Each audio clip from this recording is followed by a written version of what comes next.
painting flowers. I have sold more flower paintings and have won more awards for the flowers that I've painted, but flowers don't make me feel anything. They make my wife feel something. I'm very good at it, painting them and making the abstract type of art flower that everybody would like to have in their living room, and it's very good at matching the colors and making it look good and all that other stuff, and people love them. But it doesn't make me feel the same way it does when I create my wildlife art. And so when I'm painting flowers, I'm painting them more as a support element for my wildlife.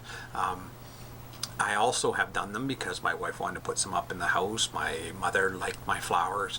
My sister-in-law likes my flowers. And so I painted a lot of pictures for other people with flowers in them, but it doesn't give me the same feeling. Now, I'm not saying that they're not a good thing to paint. And if flowers make you feel something, it may be the style of art that you would like to do. But it's what makes art so exciting, is because you need to find something that is emotional for you and try to tap into that emotion in order to create the feeling and the energy and the passion into your artwork.